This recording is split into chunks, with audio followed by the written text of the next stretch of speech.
Hey guys, it's Natalie and welcome back to my channel. It's been another ungodly amount of time since I filmed a video. I know I've had a very long summer, which I will go into a little bit of detail throughout the video. And I also, fell out of love with reading for a little while, but I've gotten back into it and I've just been tearing through books lately. You will see that in my September wrap-up, so expect a lot more videos from me. I'm definitely making a hard comeback to my channel. It's been way too long. So in today's video, I'm going to be doing a wrap-up video, and I'm going to be talking about all the books that I read from March of 2021 to August of 2021, which is only 4 books, and that's okay. Everyone reads at their own pace.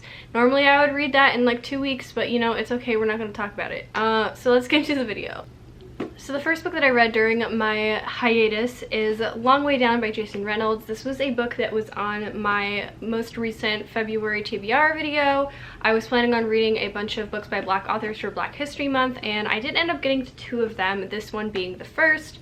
This one is a young adult novel that follows a boy, what is his name, Will, who recently had his brother be in a wrong time, wrong place shooting, and this kind of explores Will's grief, and it has a very interesting way of telling the story via an elevator.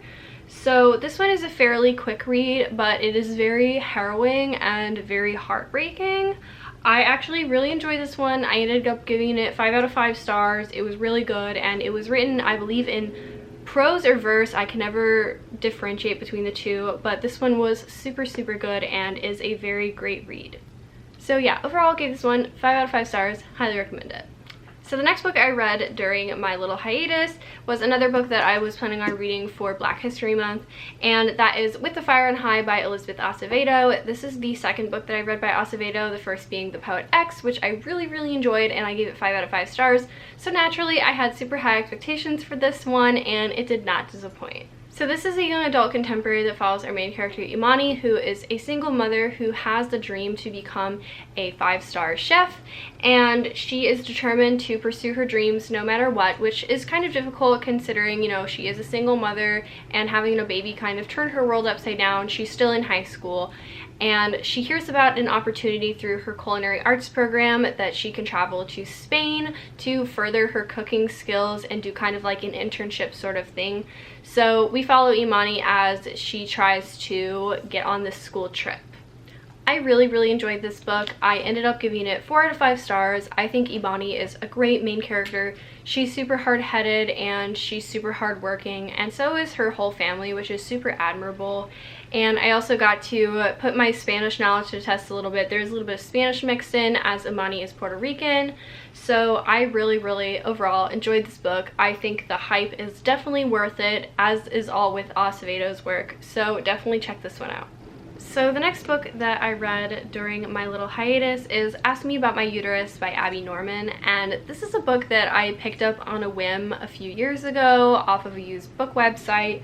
I thought the title was really intriguing. I wasn't quite sure what it was about. I just thought it was some like feminist book, and I was like, alright, cool, sounds really interesting, I want to read it. Little did I know this year this book would come in such great came in handy. It came in handy. It really did, and I'll tell you why. So this year in May of 2021, after my 22nd birthday, the day after actually, I was diagnosed with endometriosis. And I've had chronic pain, heavy periods for a really long time, since I was like 14 years old, and I have been blown off by so many doctors. Even after I missed so much school that I wasn't able to graduate high school on time, I missed so many events in my life because of my pain, and I had so many doctors just tell me, oh, it's not that bad, you're fine, my periods are worse, like blah blah, like almost like a competition. And I finally got a diagnosis after so long. So after my diagnosis, I was soaring through my bookshelves trying to like look for something to read, and this one stuck out like a sore thumb to me. And upon reading the back of the book, it says, Ask Me About My Uterus is for anyone who has experienced illness, chronic pain, or endometriosis. Abby Norman narrates her years-long journey to discover the source of her excruciating pain, putting her own trials into a broader historical, sociocultural, and political context. Norman shows that women's bodies have long been the battleground of a never-ending war for power, control, medical knowledge, and truth. So this book I really didn't know I needed until I picked it up and read it. So after my diagnosis, I was also informed that I needed surgery for a hemorrhagic cyst that had been causing me a lot of issues. It had like taken away my period, caused me really bad pain to the point where I couldn't really walk. And all through my surgery, leading up to my surgery and while recovering from my surgery, I was reading this book. This book really just guided me through a very scary time where I was bedbound and in pain, and I had just had surgery for something that I didn't even really know what it was yet. And this book was just a crutch for me, and I learned so much about endometriosis and the history of doctors dismissing women's pain and brushing it aside, which I personally have dealt with, so I related so much to this book. If you're someone who has endometriosis like me, or you have any kind of chronic illness or chronic pain, then I think this book is so fantastic for covering that ground and just making you feel very validated and knowing that you're not alone. I just really was head over heels for this book, and I annotated the heck out of it because I was like loving every second. It's part memoir, part history, part info dump about endometriosis. It's just a great collection of so many great resources, and I just really loved this book. I ended up giving it 4.5 out of 5 stars. It wasn't perfect, so I'm not going to give it 5 out of 5 stars, but I do really think that this book is fantastic, and it helped me through such a hard time in my life. So all I can say is that I highly recommend this book. So the last book that I completed during my time away is going to be a little bit of a shocker to you fellas who have been with my channel for a while, and that book is The Mark of Athena by Rick Riordan. And I say that because this book has been on 4 separate TBRs over the span of over a year, and I've been wanting to finish this book for so long, but my fervor for reading started to pick back up.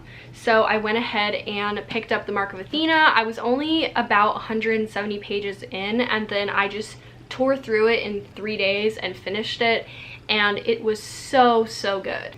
I ended up giving this book 4 out of 5 stars. It was a great continuation in the Heroes of Olympus series, and I cannot wait to finish.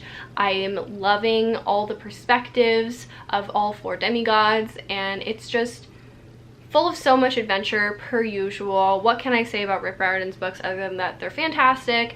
Everybody knows they're fantastic. So if you have not picked up the Heroes of Olympus series yet, highly recommend it. Super good. So those are the 4 books that I read between March and August, and like I said, my fervor for reading has picked back up again, and I've already read 2.5 books in September so far, so definitely expect a September wrap-up video at the end of the month.